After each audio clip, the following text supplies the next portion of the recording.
Hello everyone and welcome to my channel. Today I'm finally getting to one of my Christmas presents, the Malign Sorcery box set, which comes with a bunch of data cards that are now completely irrelevant and worthless, as well as this nice little booklet talking about the Malign Sorcery stuff and a simple assembly guide. And the models inside are color-coded. That's pretty cool. So start off with basic assembly by just clipping off things from their sprues. Now for this video, we're only going to be focusing on 3 of the spells. Then using a razor knife, we remove the little extra flash and sprue bits from the pieces.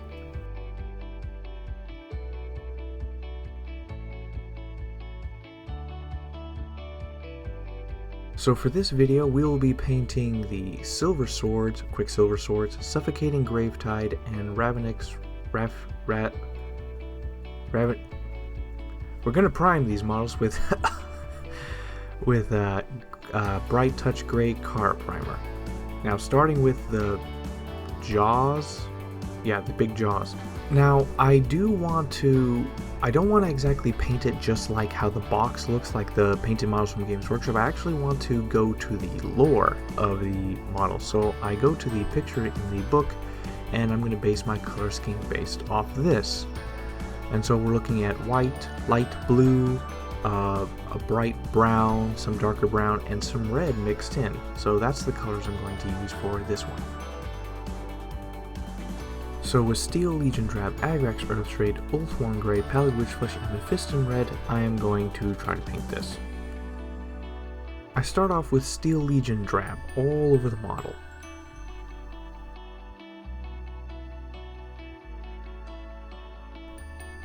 And then I apply Agrax Earthshade all over the model, focusing more on to where the teeth are, making sure it doesn't pull too heavily.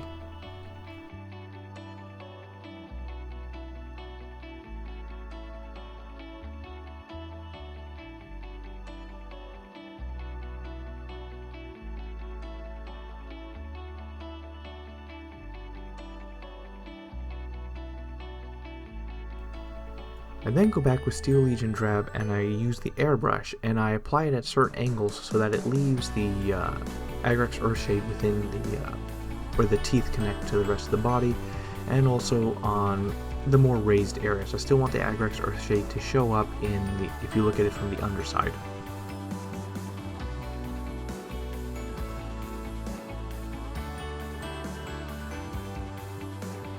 I then airbrush Ulthuan Grey onto the model. Now I tried to paint like the sides and the top like around half of the model, the half of the model that's furthest away from the jaws for this. However, I made a small accident and my airbrush wasn't fully clean, so it sprayed out a bunch of dots, which kind of screwed up the paint job.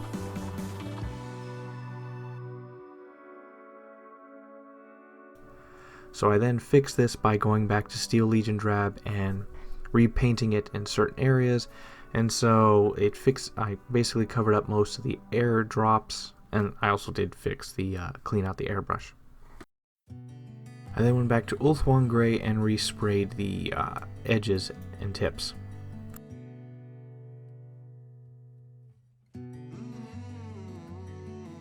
I then took the Ulthuan Grey and then I dry brushed it onto the model. I specifically focused on the parts that were where the Ulthuan Grey that was sprayed on met with the Steel Legion Drab, and so that the Ulthuan Grey sort of bled over a little bit onto the Steel Legion Drab with the dry brushing. I then took the Pallid Witchflesh and then I dry brushed all over the white of the model.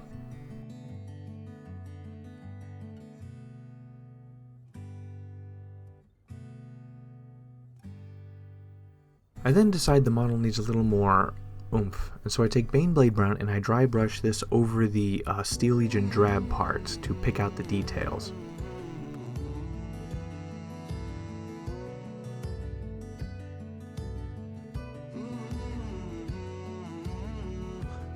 I then use Agrax Earthshade on the teeth to darken them. Since I'm looking at the book and stuff, the artwork, it goes from light to very dark, and the teeth are the darkest, so I go with that. And I do a layer of Agrax Earthshade on them. and then I take watered down Baneblade Brown and then I apply it onto where certain places where I dry brushed with it, it looks very dusty and stuff, and so this should cover that up and make it more like solid clear lines. And now with Mephiston Red and Lamian Medium, with 1 part Mephiston Red and 6 parts Lamian Medium, we turn the Mephiston Red into a wash, which we apply onto all the gums of the model, as well as the trenches and the teeth.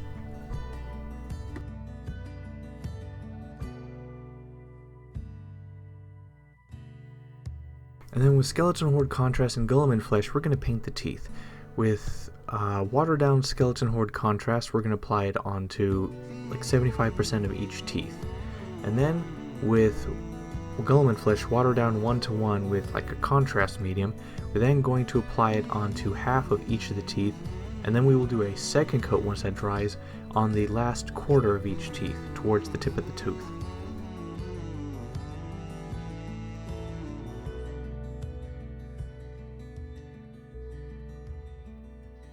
And here we have our side-by-side comparison.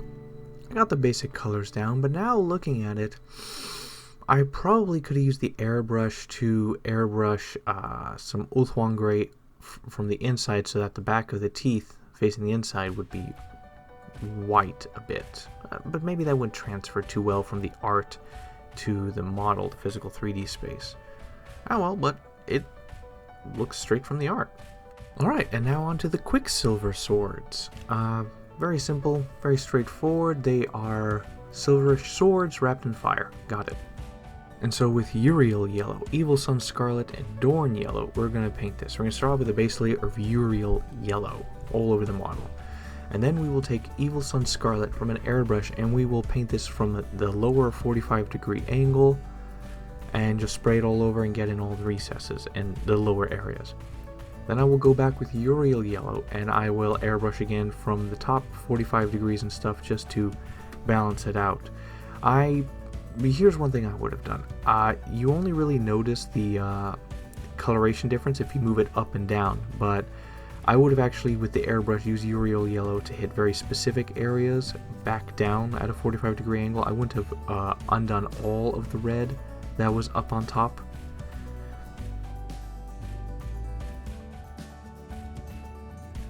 And then I go to Dorn Yellow and I dry brush it on the upper raised areas, and just so you can pick out those details.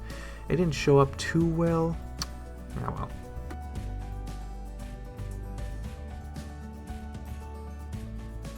And now with Iron Hand Steel and Ironbreaker, I'm going to paint the swords. I'm going to start off with Iron Hand Steel and paint all the sword blades and the handles with this.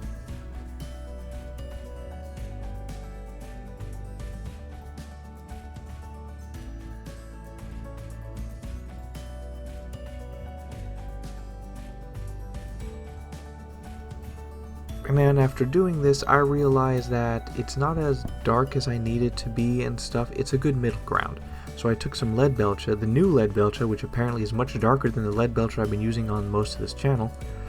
And then I apply it to the bottom halves of each swords and like the tips of the swords as well on the top. And then with Ironbreaker, I paint pretty much the top parts of each sword, and I paint the edges of the blades, edges of the center, but I leave the dark lead belcher part in the tips, like the front tips of the swords. You can still see some darkness right there, that's good. And I paint the upper half of each of the handles, and it looks good.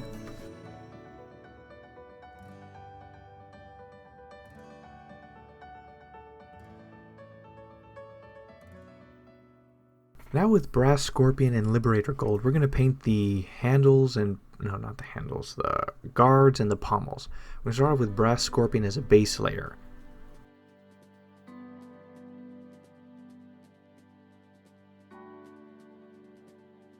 And then with Liberator Gold, we'll basically cover 90 to 95% of the handles. Only the deep recesses of the eye sockets and some folding mold lines on the way the swords are designed. Well, mostly we're going to cover up most of the Brass Scorpion.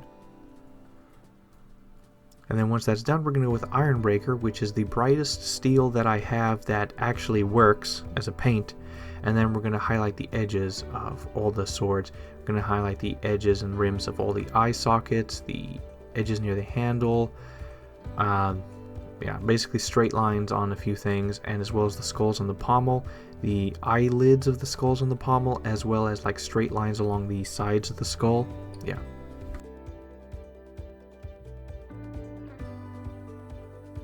Well, they are pretty much done, and they look pretty close to it. I really should have these things side by side with the inspiration, because normally I look at the inspiration once and then paint everything else.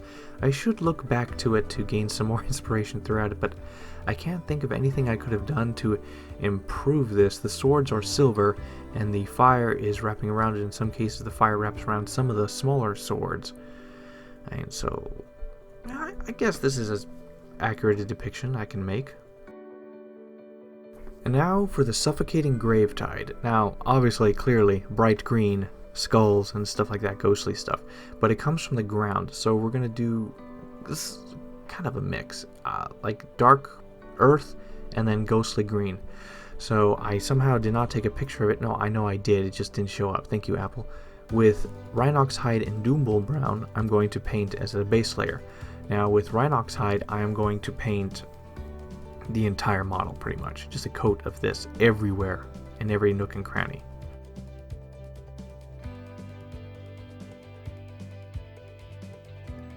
And then with Doombull brown, I'm then going to take the airbrush and I'm going to basically spray like all of it pretty much. Just in the deep recesses you will still see the Rhinox hide.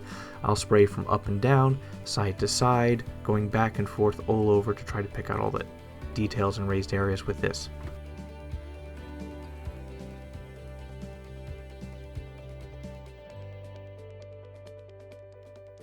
I then decide to go even further beyond, and I take Mournfang brown, and then I just dry brush.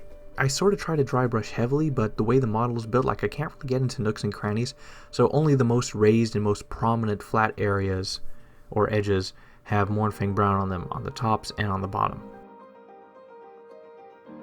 And now with Lauren Forest, Strachan Green and Nurglin Green, we're going to paint the ghostly part. So with Lauren Forest in the airbrush, we're going to paint around 1/4 to 1/3 of the model with this. We want a heavy, dense coating towards where the skulls are, and we want it to fade away around it. So we're going to paint from directly front into the skulls, on top of the skulls, beneath the skulls to get everything there, and then we'll do like side to side and around it just to cover the surrounding area and allow it to fade and blend into the brown. And then with Strachan Green, we'll paint around half of the green that we have painted, focusing mostly on the skulls to make sure they got a thick coating of it. And then finally with Nurglin Green, we'll paint basically like 1/3, but mostly heavily focused on the skulls and the apparitions there. Now I'm going to try something different. I'm going to take some Ulthuan Grey, and I'm going to dry brush onto these stone pieces that are on the suffocating gravetide.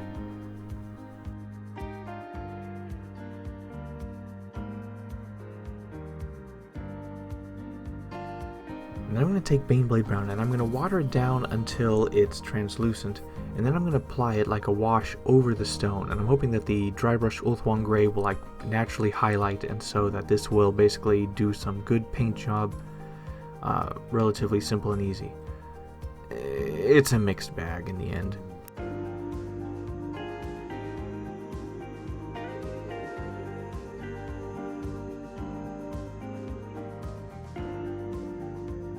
I then take Agrax Earthshade and Skeleton Horde Contrast, and I try to add some depth onto these stones.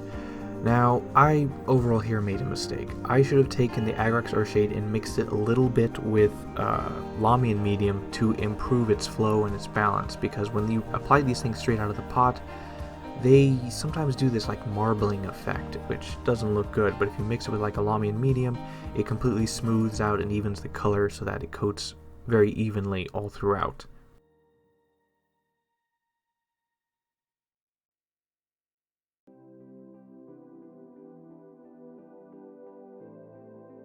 And then I apply the Skeleton Horde Contrast, and I should have diluted it with some contrast medium to make it flow better. and it didn't turn out as well as I would have hoped.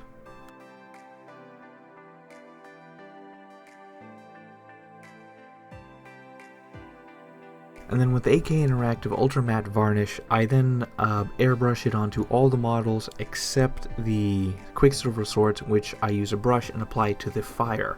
Because if I apply it to the metal, it's going to ruin it. And then with Elmer's Grue and like this dead grayish static grass, I then apply it onto the suffocating grave dye, because it's like the ground is being ripped apart and like the dirty part, or the dirt comes out. So I'm envisioning that there can be grass around the area, because the model leaves room for it. So I apply a thick coating of the glue, and then this is actually the first time I ever used this, so I actually didn't notice that it had like a seal on it, so that took me a while to undo it. And then I apply the grass all over, and then yeah, the grass adheres and I'm done.